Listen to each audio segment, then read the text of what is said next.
नमस्कार दोस्तों, एक बार फिर से आपका स्वागत है कल्प करियर इंस्टीट्यूट के ऑनलाइन प्लेटफॉर्म पे। और मैं आपका अपना Kailash Sharma. Read NCERT science के लिए हमने जो स्पेशल सीरीज स्टार्ट की है, मेन एग्जाम के व्यू से एनसीईआरटी को पढ़ना, उसका पोस्टमार्टम करना, उस सीरीज में हम आज अपना नेक्स्ट कड़ी यानी नेक्स्ट चैप्टर 8th और 9th को करने वाले हैं। काम की बातें, रजिस्टर और पेन लेके बैठिएगा ताकि जितनी भी 2 या 3 लाइन यहाँ से मेन एग्जाम व्यू के लिए इंपॉर्टेंट हो उसको हम बार बार रिवाइज कर पाए, आपको बार बार एनसीईआरटी खुला लेना पड़े। सेकंड थिंग ये दोस्तों, मैं किसी इंपॉर्टेंट थिंग को अगर बार बार रिवाइज कर रहा हूँ वीडियो के अंदर, तो आप भी मेरे साथ उसको बार बार बोलिए।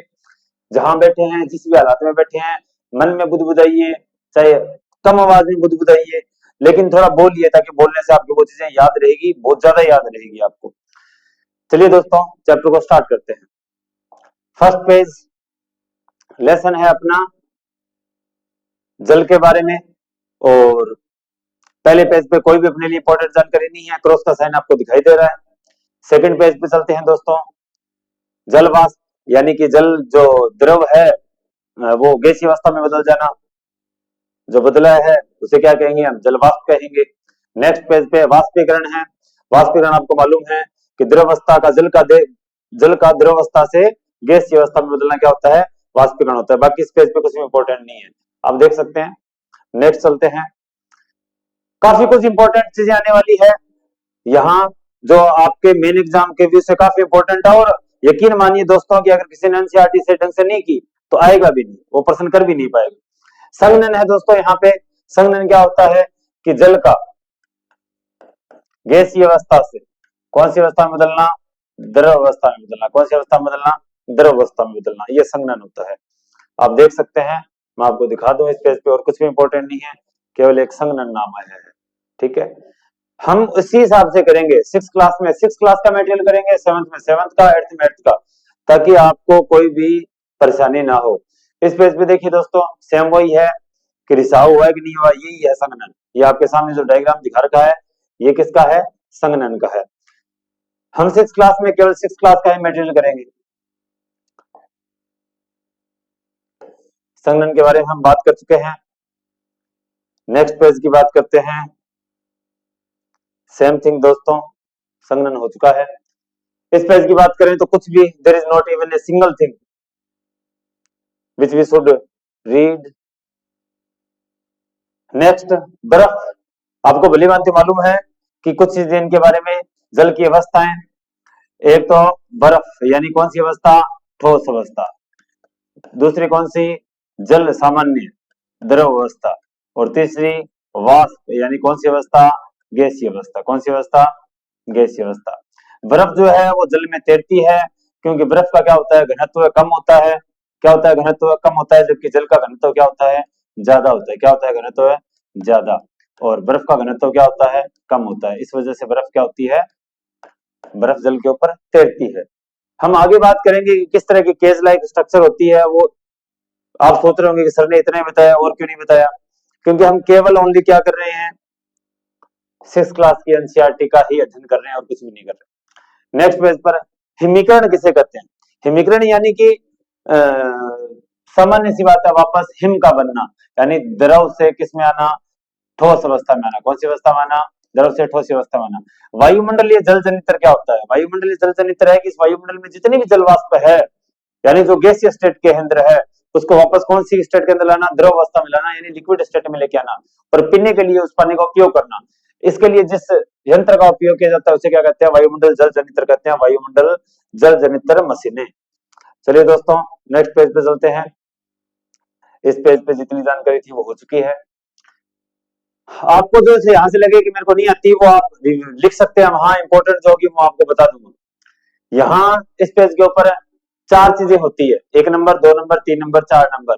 आपको भली बात तो मालूम है, ठोस के बाद यहाँ क्या है, द्रव, द्रव के बाद क्या है यहाँ पे, गैस। एक तो हो गया क्या, पिघलना। पिघलता कौन है, ठोस से द्रव अवस्था में आना, और द्रव अवस्था से कौन सी गैस अवस्था में जाना, गैसीय अवस्था में जाना, मतलब वाष्पीकरण। एक क्या हो गया, वाष्पीकरण हो गया। अब आना गैस से वापस कौन सी अवस्था में, द्रव अवस्था में, यानी क्या, संघनन। यानी क्या, संघनन। और द्रव से ठोस अवस्था में आना यानी क्या, हिमीकरण। यानी क्या, हिमीकरण। आप 1 नंबर, 2 नंबर, 3 नंबर, 4 नंबर देते रहिएगा। उसके बाद यहाँ एक इंपॉर्टेंट चीज है क्या, कि वाष्पन को प्रभावित करने वाली परिस्थितियों की जांच करें। एक प्रश्न रीट मैथ साइंस स्पेशल वालों के लिए क्या प्रश्न है वह कि कौन से तापमान पर, क्या प्रश्न है दोस्तों, कौन से तापमान पर जल द्रव से गैस अवस्था में बदलना प्रारंभ कर देता है, अवस्था में बदलना प्रारंभ कर देता है, प्रारंभ कर देता है। आपको ये बताना है दोस्तों, सामान्य बता रहा हूं इस वजह से वैसे वाला ऑप्शन नहीं दिया परसेंट रीड मैथ वालों को स्पेशल। चलिए आगे बात करते हैं, वाष्पन की तीव्रता को प्रभावित करना। वाष्पन की तीव्रता मतलब कि वाष्पीकरण ज्यादा से ज्यादा कैसे होगा, तो पहला तो क्या तापमान, पहला तो क्या तापमान, तापमान क्या तापमान कैसे, थाली के अंदर आपने पानी रखा है, गिलास में पानी रखा है, बाल्टी में जितनी ज्यादा गर्मी होगी उतना ज्यादा वाष्पीकरण होगा। दूसरा, जिस पात्र में रखा गया है उस पात्र का क्षेत्रफल, उस पात्र का क्षेत्रफल, जैसे कि आपने क्या रखा, एक तो थाली में रखा और एक किस में रखा, गिलास में पानी रखा, तो आपको मालूम है थाली में जल्दी वेपोराइज होगा, जल्दी वाष्प बनेगी, सॉरी एरो का ऊपर को साइन करना था, जल्दी वाष्प बनने की, और गिलास में क्या बनेगी, कम बनेगी, क्योंकि ज्यादा एरिया नहीं है ऊपर का। नेक्स्ट हवा, हवा की गति कितनी है, अगर तेज हवा बह रही है तो कपड़े जल्दी सूखेंगे, वाष्पीकरण जल्दी होगा। तो ये तीन मुख्य कारक हैं, आपको ध्यान रखना है, राइट डाउन कर लीजिएगा। इस पेज पे कोई जानकारी नहीं है, नेक्स्ट पेज पे चलते हैं। वाष्पीकरण को प्रभावित करने वाले कारक आ चुके हैं, हम पढ़ चुके हैं कौन से वाष्पीकरण की गति को प्रभावित करते हैं और कौन से नहीं करते। तीन थे, तापमान, दूसरा था क्षेत्रफल जहां रखे गए हैं, और तीसरा हवा की गति। ये लिख रहा है दोस्तों, जो एनसीईआरटी के अंदर 6th क्लास के अंदर लिखा हुआ है हम उसी की ही बात कर रहे हैं, अपनी तरफ से और किसी की बात नहीं कर रहे। शीतलन प्रभाव दोस्तों, शीतलन प्रभाव क्या होता है, शीतलन प्रभाव का मतलब है कि जैसे हम क्या करते हैं, कोविड के टाइम जो सैनिटाइजर यूज हुआ था उससे हाथ पे लगाने के बाद काफी ठंडा महसूस होता था। कारण क्या है कि जब हम हाथ को उस पे मलते हैं तो हाथ में मिलने के बाद वो हाथ की गर्मी को लेकर, हाथ से एनर्जी को लेकर वेपोराइज हो जाता है। अब हाथ से अगर एनर्जी ले ली गई है तो हाथ को ठंडा महसूस होगा, ऑब्वियसली सी बात है। ऐसे ही मटका, मटका क्या होता है, मटके के ऊपर हल्के हल्के क्या होते हैं, छिद्र होते हैं, क्या होते हैं, छिद्र। इन छिद्र से जल क्या निकलेगा, बाहर निकलेगा, उसकी सतह पर निकलेगा, बाहर निकलेगा इस तरह।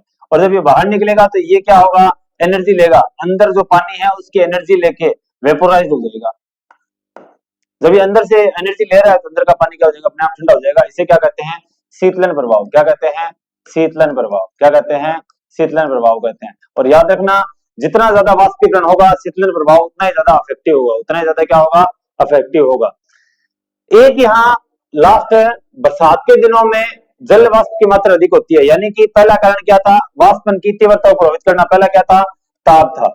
दूसरा क्या था, क्षेत्रफल था। दूसरा क्या था, क्षेत्रफल था जिस पात्र में रख रहे हो। तीसरा क्या है, हवा की गति। तीसरा क्या है, हवा की गति। चौथा एक और कारण है दोस्तों, ये यहाँ है। चौथा कारण क्या है कि ऑलरेडी हवा में पानी की मात्रा कितनी है।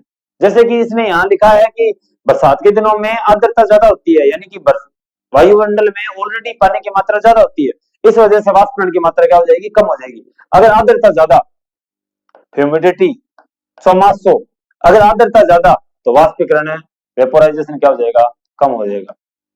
याद रखना दोस्तों। और शीतलन प्रभाव के साथ है, अगर वाष्पीकरण बढ़ेगा, अगर वाष्पीकरण बढ़ेगा तो शीतलन प्रभाव भी बढ़ेगा। याद रखिएगा दोस्तों, इंपॉर्टेंट है काफी। फटाफट इसलिए करवा रहे हैं ताकि आपका टाइम वेस्ट ना हो, आपके लिए सोचा जा रहा है। जलवाष्प युक्त वायुमंडल की हवा पतली पर क्यों ऊपर जाती है वगैरह। जलवाष्प क्या होती है, जल की बूंदे वायु से भारी, वायु में कौन भारी होता है, ये मैंने लिख दिया है यहाँ पे। जो जलवाष्प है, जो क्या है, जलवाष्प, जल की बूंदे, यानी कि जो जलवाष्प है उसकी बात चल रही है। यहाँ बूंदे नहीं है लिखा हुआ है, ये वास्तव में वाष्प लिखा जाना चाहिए था। जलवाष्प क्या होती है, वायु से हल्की होती है, इस वजह से ऊपर चली जाती है। इतना ही है दोस्तों, और कुछ भी नहीं है। इसी वजह से बादल बनते हैं, इसी वजह से क्या बनते हैं, बादल बनते हैं। चलिए नेक्स्ट स्लाइड पे चलते हैं। यहां है बाद, अब यहां देखो कितनी शानदार बात दे रखी है। मैथ साइंस वालों के लिए इंपॉर्टेंट क्या है, बादलों के निर्माण में धूल के कणों की भूमिका क्या होती है। धूल के कण जो है उसी के ही चारों तरफ जो है वो जलवाष्प संघनित होती है। अगर धूल नहीं होगी, धूल के कण नहीं होंगे तो बादल भी नहीं बनेंगे, धूल के कण नहीं होंगे तो बादल भी नहीं बनेंगे। याद रखना रीट मैथ साइंस वालों, अच्छी तरह याद रखना कि बादल के बनने में धूल के कणों की उतनी ही भूमिका है जितनी जलवाष्प की भूमिका है, इस बात को याद रखना। राइट डाउन कर लेना इसको नोट्स में। ये 6 एनसीईआरटी के अंदर जो जानकारी दी गई है वो बता रहा हूं मैं दोस्तों, इसके अलावा और अपनी तरफ से नहीं बता रहा। नेक्स्ट क्या है, जल चक्कर क्या है। जल चक्कर दोस्तों आपको मालूम है कि ये धरती है, ये बादल है, और धरती बादल से पानी आता है धरती पर, और ये अन्य अन्य प्रकार से अन्य अन्य तरीकों से कहीं रुक जाता है, कहीं कोई समुद्र में आ जाता है, फिर समुद्र या झीलों से वापस ऊपर जाना, ये जो चक्कर चलता रहता है ये जल चक्कर है। केवल इतनी ही जानकारी है और इसमें कुछ भी खास है अपने लिए नहीं है। चलिए दोस्तों नेक्स्ट स्लाइड पे चलते हैं। हम यहाँ उतनी बात कर रहे हैं जितनी 6th क्लास में है। नेटवर्क इश्यूज, सो वाष्पीकरण और शीतलन की हम बात कर चुके हैं कि दोनों किस तरह एक दूसरे के साथ अफेक्टेड है। अगर वाष्पीकरण बढ़ेगा तो शीतलीकरण भी, ये शीतलन प्रभाव जो है वो भी बढ़ेगा। इतनी ही जानकारी है दोस्तों। चलिए नेक्स्ट पेज पे चलते हैं। यहां देखिए दोस्तों, प्रश्न दे रखा है निम्न में से कौन सा संघनन का सबसे अच्छा वर्णन करता है। जल का वाष्प के रूप में परिवर्तन, इसका उत्तर नहीं हो सकता। जल का वाष्प के रूप में परिवर्तन क्या होता है, वाष्प बनना। जल का द्रव से गैसीय अवस्था में बदलने का प्रक्रिया, ये भी वाष्पीकरण है। छोटी जल की बूंदों से बादलों का बनना, और जल वाष्प का उसकी द्रव अवस्था में परिवर्तन। छोटी जल की बूंदे अगर बादलों के पास आ रही है तो वो यहाँ संघनन को प्रभावित नहीं, संघनन को एक्सप्लेन नहीं कर रही। मेनली जल वाष्प का उसकी द्रव अवस्था में परिवर्तन, इसे क्या कहते हैं, संघनन कहते हैं। क्या कहते हैं, संघनन कहते हैं। और यकीन मानना रीड मैथ साइंस वालों, यकीन मानना कि अगर एनसीईआरटी 6th क्लास की साइंस में से ये प्रश्न आता है तो काफी लोग पजल होंगे। नीचे दी गई प्रक्रिया में से किस प्रक्रिया में वाष्पीकरण बहुत महत्वपूर्ण है। पानी के रंगों से रंग भरने में, कागज पर लिखना, इसमें से क्या स्याही वाले बॉल पेन से लिखते हैं तब ज्यादा ये प्रक्रिया प्रभावित रहती है। ये पूरा का पूरा पेज रीड मैथ साइंस वालों के लिए बहुत इंपॉर्टेंट बन जाता है। और इसी के साथ शायद अपना एक लेसन कंप्लीट होता है। इस पेज पे अपने लिए कोई भी जानकारी नहीं है। चलिए नेक्स्ट पेज पे चलते हैं। टिप्पणियां हो चुकी, अपना एक लेसन हो चुका है। काफी जानकारी, काफी प्रश्न आए हैं, ऐसे प्रश्न आए हैं जो पजल करने वाले हैं, जो यहाँ सीधे सीधे दिए गए हैं। अगर घुमा के दिए गए तो बढ़िया बढ़िया की बैंड बज जाने वाली है। नेक्स्ट लेसन दैनिक जीवन में पृथक्करण की विधियां, इसमें से भी कई प्रश्न काफी अच्छे बनते हैं। पहले पेज पे अपने लिए कोई भी जानकारी नहीं है। चलिए दोस्तों नेक्स्ट पेज पे चलते हैं। यहाँ दो अपने लिए चीजें दे रखी है। क्या, एक तो थ्रेसिंग और एक है हस्तचयन। थ्रेसिंग और हस्तचयन आपको भली भांति मालूम है कि हस्तचयन किसको कहते हैं। हस्तचयन मतलब हाथों से बीनना। मूंग है, उसके अंदर अगर मूंग की दाल हम बना रहे हैं, उसमें कंकड़ पत्थर चुन रहे हैं, तो वो हस्तचयन विधि है। थ्रेसिंग विधि कौन सी है दोस्तों, थ्रेसिंग विधि जो है उसके अंदर हम क्या करते हैं कि पीट पीट कर, जैसे कि यहाँ ये महिलाएं जो कर रही है, पीट कर अनाज को भूसे से अलग करना, पीट कर अनाज को भूसे से अलग करना। याद रखना, ये पीट कर अनाज को भूसे से अलग करना, अनाज को भूसे से अलग करना, भूसे से अलग करना। अच्छा, तो सर पीटना इतना इंपॉर्टेंट क्यों है। पीटना इतना इसलिए इंपॉर्टेंट है क्योंकि आगे जो एक विधि आएगी कौन सी, निष्पावन, और आपको तो यही पकड़ कर देगी। क्यों, क्योंकि निष्पावन का एक सीधा सीधा नाम दे रखा है, क्या, ओसाई। अगर ओसाई नाम आ गया, हिंदी मीडियम वालों में कैसे इंपॉर्टेंट है ये देखना कि अगर ओसाई नाम आ गया हिंदी तरफ लिखा हुआ, और इंग्लिश में ओसाई की जगह क्या दे दिया, विनोइंग। क्या दे दिया, विनोइंग, तो आपके लिए इतना ही काफी है। निष्पावन नाम नहीं मिला, समझ से बाहर हो जाएगा क्या है क्या नहीं है। निष्पावन में क्या होता है, निष्पावन में हम एक तरफ से ऊपर से क्या डालते हैं, भूसा और अनाज डालते हैं, दूसरी तरफ हवा चलती है, हवा से अनाज और भूसा अलग होता है। यानी यहाँ हवा से और भूसे से अनाज अलग होता है। हवा की वजह से, हवा मुख्य कारक है, यहाँ पीटना मुख्य कारक है। और अब आ गई एक मशीन, कौन सी, थ्रेसर। कौन सी, थ्रेसर। अब आप बताओ थ्रेसर कौन सा काम करती है, थ्रेसिंग का काम करती है या निष्पावन या उसाई का काम करती है। तो याद रखना थ्रेसर थ्रेसिंग और निष्पावन दोनों का काम करती है। किसका काम करती है, थ्रेसर है, थ्रेसिंग का भी काम करेगी मशीन है, और निष्पावन का भी काम है करेगी, यानी उसाई का काम करेगी। काफी इंपॉर्टेंट है ये, राइट डाउन कर लेना इसको। चलिए नेक्स्ट पेज पे चलते हैं। यहाँ उसाई निष्पादन मैं आपको बता चुका हूं क्या है, हवा यहाँ मुख्य कारण है। हवा के द्वारा अनाज को भूसे से अलग करना, यहाँ मुख्य हवा जो है वो मेन रोल प्ले करती है। ये लिखा हुआ दोस्तों क्लियर आपके सामने लिखा हुआ, तकनीकी विकास के परिणाम स्वरूप थ्रेसर नामक थ्रेसिंग मशीन विकसित की गई है, जो पुलों से भूसे और अनाज के दानों को थ्रेसिंग और उसाई दोनों का कार्य एक साथ करती है। बाद में ढूंढते रहना कहां से आया। निष्पादन की बात मैं कर ही चुका हूं, बता चुका हूं क्या होता है। नेक्स्ट पेज पे, नेक्स्ट स्लाइड चलते हैं। वाष्पीकरण फिर से वही आया है। वाष्पीकरण यहाँ नमक वाला आपको सामने दिखाई दे रहा होगा कि नमक की बड़ी बड़ी क्यारियां बना दी जाती है। जब आप जयपुर की तरफ, सांबर जिले की तरफ, जो नागौर से, मेरठा सिटी से जयपुर की तरफ जाएंगे तो वो सांबर के पास से होके जाती है, तो वहां आप देखेंगे तो बहुत सारे आपको ये लाइव एग्जाम्पल मिलेंगे। पानी क्या हो जाता है, धूप की वजह से ऊपर उठ जाता है और पीछे क्या बच जाता है, नमक बच जाता है। क्या बच जाता है, नमक। और भारत के अंदर ऐसे बहुत सारे जलाशय हैं, पंचभद्रा है, सांबर है, ऐसे बहुत सारे आपने जीके में पढ़े होंगे। चलिए दोस्तों नेक्स्ट पेज पे चलते हैं, नेक्स्ट स्लाइड पे। कोई भी जानकारी काम की नहीं है, नेक्स्ट पेज पे चलते हैं। जड़ी बूटियों को सुखाते हैं, उसमें से पानी बाहर निकल जाता है, जो काम की चीजें वो बच जाती है। अचार वगैरह में भी हल्दी वगैरह इसलिए लगाई जाती है उसका पानी बाहर आ जाए, पानी जब तक रहेगा उसके सड़ने की संभावना ज्यादा से ज्यादा होगी। चलिए नेक्स्ट पेज पे चलते हैं। यहाँ अपने काफी काम की चीजें हैं। पहला है अवसादन, दूसरा है निस्तारण, तीसरा है निस्यंदन। अवसादन क्या होता है, अवसादन यानी कि सेडिमेंटेशन, इंग्लिश में क्या बोलते हैं इसको, सेडिमेंटेशन बोलते हैं। अवसादन मतलब जैसे कि हमने क्या किया, एक कोई अपने पास पात्र है, उस पात्र में जल है और जल में क्या आ गई, मिट्टी आ गई। क्या आ गई, मिट्टी आ गई, मिट्टी डाल दी हमने, इसको थोड़ी देर ऐसे ही पड़ा रहने दिया, इस पात्र को ऐसे ही पड़ा रहने दिया, तो मिट्टी क्या हो जाएगी, नीचे बैठ जाएगी। मिट्टी के दाने भारी होने की वजह से क्या बैठ जाएंगे, नीचे बैठ जाएंगे। तो नीचे बैठना अवसादन होता है। नीचे बैठना क्या होता है, अवसादन होता है। क्या बोलते हैं इसको,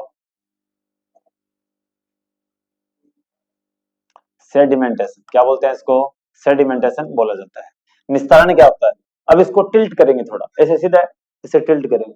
टिल्ट करके, टिल्ट करने से क्या होगा, जब ये ऐसे थोड़ा टिल्ट हो जाएगा तो मिट्टी नीचे रह जाएगी, मिट्टी के दाने नीचे रह जाएंगे और जल जो है ऊपर रहेगा, तो साइड से जल आता रहेगा थोड़ा टिल्ट करने पर। इसे क्या बोलेंगे, निस्तारण बोलेंगे। क्या बोल देंगे, निस्तारण बोल देंगे, डिकेंटेशन। नेक्स्ट क्या है, निस्यंदन। निस्यंदन क्या होता है, फिल्ट्रेशन। क्या होता है, फिल्ट्रेशन। क्या होता है,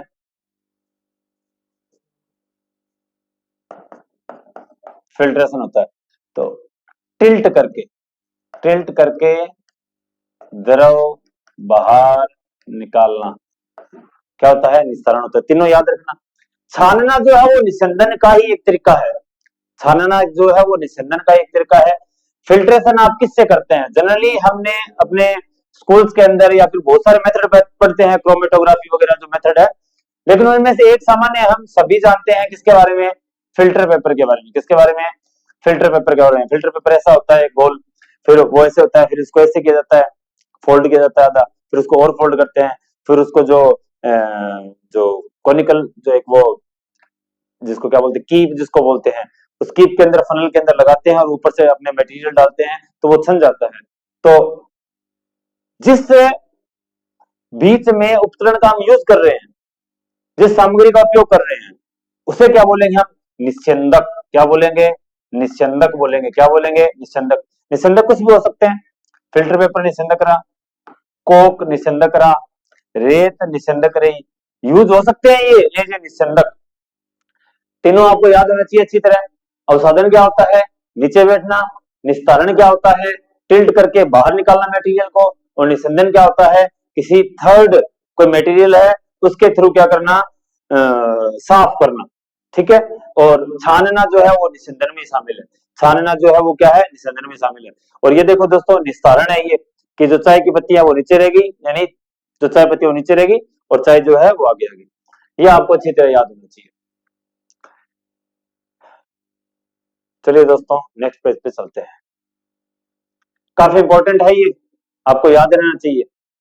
निस्यंदन फिल्टर करना हम बात कर चुके हैं इसके बारे में, मैं आपको बता चुका हूं। मैं अपनी तरफ से आपको कुछ भी नहीं बताऊंगा, ये निस्यंदक बताए हैं, ये भी मैंने आपको इसी क्लास से बताए हैं। यहां जितनी चीजें हैं वो ही बता रहा हूं।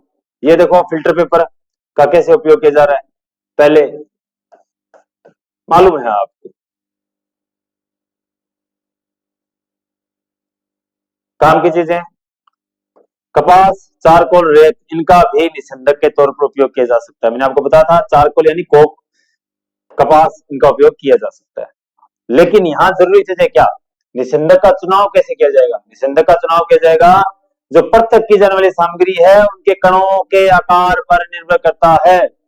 निस्यंदक का चुनाव किस पर निर्भर करता है, पृथक करने वाली सामग्री के कणों के आकार पर। किस पर है, पृथक की जाने वाली सामग्री के कणों के आकार पर। इस लेसन में दोस्तों काफी इंपॉर्टेंट चीज आई है, इस लेसन को अच्छे ढंग से याद करना, यहाँ से इंपॉर्टेंट पर्सन आने की पूरी संभावना रहती है। चलो दोस्तों, ये सामान्य चय की बात है जो अपने काम की नहीं है, इस पेज पे और कुछ भी इंपॉर्टेंट नहीं है। नेक्स्ट है, आपके घर में कटोरी में रखा हुआ दूध फट गया है, अपने अभिभावकों के साथ चर्चा करें कि आप इसे किस प्रकार उपयोग कर सकते हैं। इस प्रक्रिया में आप पृथक करने की किस विधि का उपयोग करेंगे। तो किसको उपयोग करेंगे दोस्तों, अगर दूध फट चुका है तो किसका करेंगे, दूध फट चुका है उसको अलग अलग कैसे करेंगे। हम उसको सामान्य कर सकते हैं, कैसे, छान के कर सकते हैं। ऊपर पनीर जो बच जाएगा, पनीर जैसे अलग करते हैं, निस्यंदन जिसको हम बोल सकते हैं। मथना क्या होता है, मथना आपके सामने है कि उसको क्या करना, कोई एक ऐसा बीच में चर्निंग यानी बीच में कोई ऐसा उपकरण डालना जिसकी वजह से उसको बार बार उसमें घुमाना। इससे क्या लगता है दोस्तों, अपकेंद्रीय बल लगते हैं। कौन से बल लगते हैं, अपकेंद्रीय बल लगते हैं। और अपकेंद्रीय बल की वजह से क्या होता है कि हल्की चीजें जो ऊपर आ जाती है, क्या हो जाएगा, हल्की चीजें ऊपर आ जाएगी, यानी कौन है, मक्खन। और छाछ भारी होने की वजह से क्या होगा, नीचे तैरेगा। क्या होगा, नीचे तैरेगा, और मक्खन कहां जाएगा, ऊपर आ जाएगा। मथने में कौन सा बल है, अपकेंद्रीय बल। कौन सा बल है, अपकेंद्रीय बल लगता है। अपकेंद्रीय बल लगता है दोस्तों 90 डिग्री के एंगल पे बाहर की ओर फेंका जाता है। 9th क्लास के अंदर आएगा इसके बारे में चीजें, और हम वहां पढ़ेंगे। हम अभी तो केवल 6th क्लास को कर रहे हैं। मेरा मेन टारगेट यही है दोस्तों कि आपको जिसके साइंस वीक है उसके साइंस 6 to 10th एनसीईआरटी में इस तरह कर देना कि आपके 30 में से 25% तो आराम से चुटकियों में सी हो जाए। और आप मेरे साथ रहेंगे, इतने छोटे छोटे वीडियोस में मैं करवा भी दूंगा। चुंबकीय पृथक्करण आपको मालूम है, चुंबक की सहायता से क्या करना, अलग अलग करना। और अलग अलग कौन से होंगे, वो पदार्थ होंगे जो चुंबकीय सामग्री और अचुंबकीय सामग्री। चुंबक वाली चिपक के अलग हो जाएगी, और चुंबक वाली चिपक के अलग हो जाएगी, और अचुंबकीय रह जाएगी। ये रहा चुंबकीय पृथक्करण का आपके सामने उदाहरण दे रखा है। और यहाँ देख लीजिए आपको कुछ लगे तो।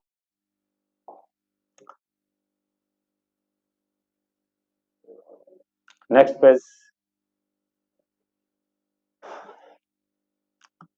यहाँ किसी एक अनुपयोगी अवयव को हटाना, दो भिन्न लेकिन उपयोगी अवयवों को पृथक करना। हमें इन चीजों के ऊपर माथापच्ची नहीं करनी, हमें इसलिए नहीं करनी क्योंकि ये हमें ऑप्शंस के तौर पर दे रखे होंगे।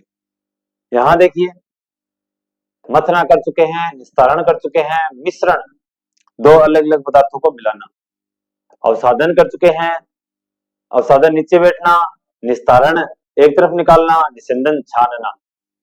ठीक है, छानना, छलनी से जो छानते हैं वो स्पेसिफिक मेथड होता है छानना।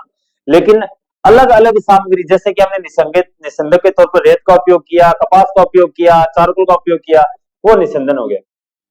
ओसाई, निष्पावन। एग्जाम में सीधा प्रश्न पूछा जा सकता है। चलिए दोस्तों, यहाँ कुछ भी काम की चीजें नहीं है।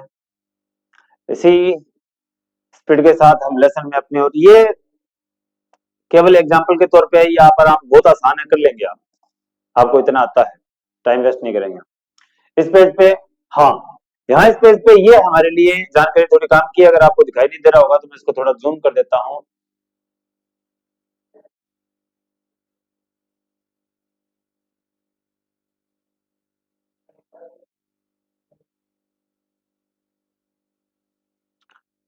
स्तंभ एक को स्तंभ दो से मिलाना है।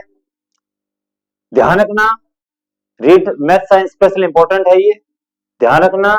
हो सकता है कि यहां से आप पजल हो जाओ।